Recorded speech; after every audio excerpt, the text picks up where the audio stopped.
اللہ کی عظمت، اللہ کی بڑائی، اللہ کی کبریائی اتاری ہے تو یہ قیامت کے میدان میں ہمارے لیے نجات کا ذریعہ بنیں گے۔ اور اگر ہم نے ہماری نسلوں کی زندگی کے اندر، میرے عزیز ساتھیوں، بزرگوں، دوستوں، اپنے بچوں کے دلوں کے اندر اللہ کی عظمت، اللہ کی بڑائی، اللہ کی کبریائی نہیں اتاری تو قیامت کے میدان میں یہ اولاد ہمارے لیے حجت بن جائے گی۔ اس نے اپنے اللہ جو کلمہ ہم نے پڑھا ہے، لا الہ الا اللہ محمد رسول اللہ، یہ صرف اتنا نہیں ہے کہ اللہ کے سوا کوئی خالق نہیں اور اللہ کے سوا کوئی مالک نہیں اور محمد صلی اللہ علیہ وسلم اللہ کے رسول ہیں، بلکہ میرے عزیز ساتھیوں، بھائیوں، بزرگوں، دوستوں، وہ اللہ جس کا کلمہ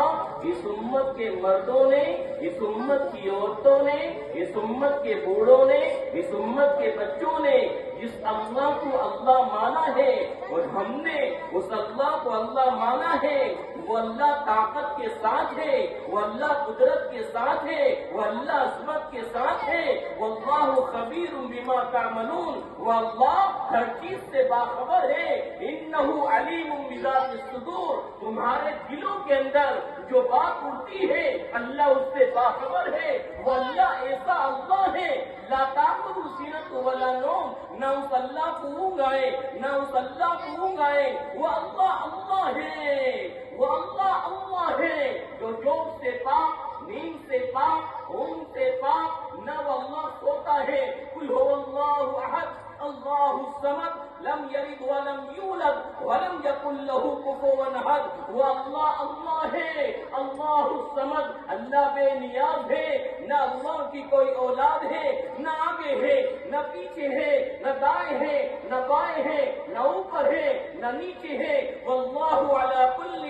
شیء قدیر، اسی اللہ کی قدرت زمینوں پر، اسی اللہ کی قدرت آسمانوں پر، اسی اللہ کی قدرت اس ملک کے ایک ایک باشندے کے دل پر، وہ اللہ چاہے تو نفرتیں پیدا کر دے، وہ اللہ چاہے تو محبتیں پیدا کر دے، وہ اللہ چاہے تو بوڑھے باپ کی محبت۔ ابھی ہمارے ان بچوں نے ایک پروگرام بتایا جس میں ایک معصوم بچہ داڑھی لگا کے دیکھا ہے، یہ پروگرام کیا پیغام دیتے ہیں؟ وہ اللہ ہے، اس اللہ کے ہاتھ میں ہے، دلوں کی توڑ اس اللہ کے ہاتھ میں ہے، دلوں کا قبضہ اس اللہ کے ہاتھ میں ہے، محبت ڈالنے والا وہ اللہ ہے، نفرتیں ڈالنے والا وہ اللہ ہے، عزتیں دینے والا وہ اللہ ہے اور ذلتیں دینے والا وہ اللہ ہے، تو عز من تشاء اور تو ذل من تشاء، اسی اللہ کے ہاتھ میں عزت ہے، اسی اللہ کے ہاتھ میں ذلت ہے، وہ اللہ اللہ ہے جو زمین کو دیکھے تو آسمان سے غافل نہیں، آسمان کو دیکھے تو زمین سے غافل نہیں،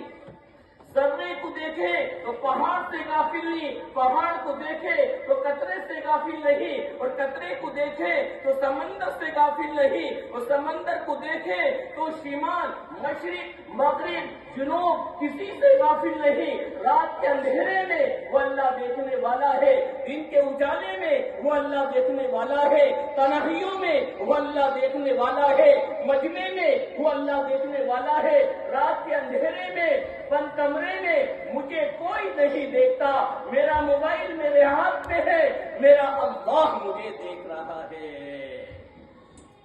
یہ بات ان معصوم بچوں کے دلوں میں اتارنا ہوگی کہ ہمارا اللہ ہمیں دیکھ رہا ہے۔ یہ ایک ماں کی ذمہ داری ہے، اپنی نسلوں کو یہ بات سمجھائے، بیٹا اس کائنات میں تجھے کوئی نہیں دیکھتا،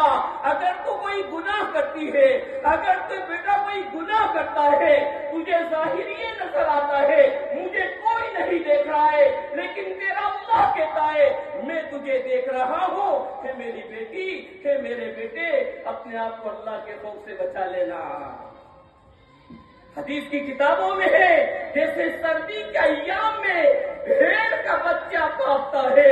ایسے ہی میدان محشر میں اس کے گھر کے ماں، اس کے گھر کا باپ، گھر کے مکھیا کتابوں میں آیا ہے، جیسے سردی کے ایام میں بھیڑ کا بچہ کانپتا ہے سردی کے مارے، میدان محشر میں اس کے ماں باپ کو قیامت کے میدان میں لائے گا۔ اگر ہماری اولاد کی نماز چھوٹی ہے،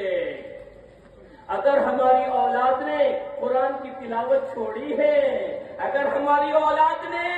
موبائلوں میں حرام گانے سنے ہیں، اگر ہماری اولاد نے نبی کا لباس اتار کے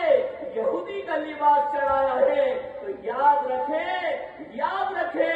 ایسے سردی کے ایام میں بھیڑ کا بچہ کاپتا ہے،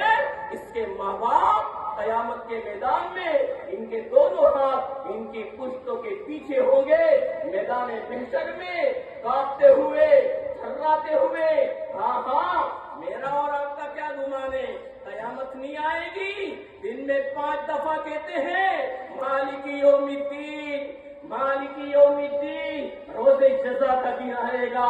اللہ کی کرسی لگے گی، یوم نسیر الجبال وتری الارض بارزا۔ ہاں تو دیکھے گا، کیا دیکھے گا؟ یوم نسیر الجبال وتری الارض، تو دیکھے